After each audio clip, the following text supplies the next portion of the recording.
जी please आप मेरे साथ बने रहेगा राजीव जी।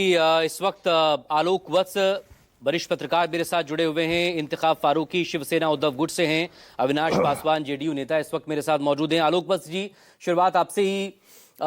अजित पवार अपने अंतिम सफर पर निकल चुके हैं। अब से कुछ ही देर बाद अंतिम संस्कार उनका किया जाना है विद्या प्रतिष्ठान में, वही जगह जो कि पवार परिवार से जुड़ी हुई है, जहां पर तमाम इंस्टीट्यूशंस हैं एजुकेशनल।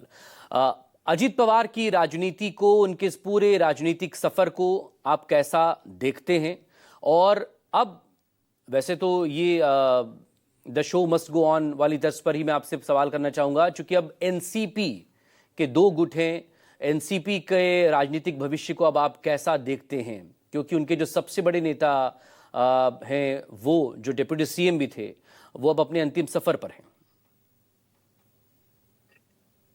देखिए, एक कहावत है कि जिस धज से कोई मक्तल में गया वो शान सलामत रहती है। ये जान तो आनी जानी है, इस जान का यारों क्या कहना, गर जीत गए तो क्या कहना, हारे भी तो बाजी मात नहीं।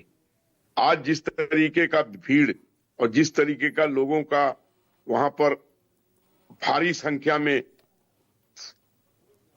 महाराष्ट्र के विभिन्न कोनों से और राष्ट्र के विभिन्न कोनों से वहां जुट रहे हैं, ये दर्शाता है कि वाकई में अजीत पवार एक बहुत बड़े नेता थे, लोगों के दिलों पर राज करते थे, लोगों की समस्याओं को सुनते थे। और जैसा मुझे अभी विदित हो रहा है, मैं इस जानकारी को नहीं जानता था कि बारामती इतना ज्यादा डेवलप्ड है। मुझे कभी वहां जाने का मौका नहीं मिला, और पुणे भी में भी उनको आज उत्कृष्ट शहरों में माना जाता है। उसमें भी शरद पवार और अजीत पवार का बहुत बड़ा योगदान था। ठीक है, राजनीति में जब रहते हैं तो धुर विरोधी भी होते हैं, साथ के लोग भी होते हैं, लेकिन अंतिम में जाना तो सबको है। लेकिन जिस तरीके से लोग श्रद्धांजलि दे रहे हैं, इससे लगता है कि उनका एक बहुत बड़ा नेता उन्होंने खो दिया है। और रही बात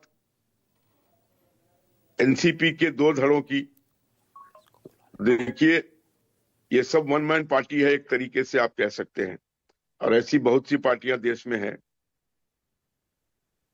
अब आगे इनके लोगों को तय करना होगा, क्योंकि अजीत पवार के पार्टी में कोई ऐसा विकल्प दिखाई नहीं दे रहा है, और न कभी जनता के बीच में प्रदर्शित हुआ कि या तो ये लोग शरद पवार जी के पास जाएंगे, या हो सकता है फिर टुकड़े टुकड़े में बट जाए। अब इनकी पार्टी को चलाने वाला कौन है, इस पे एक बहुत बड़ा प्रश्न चिन्ह खड़ा है।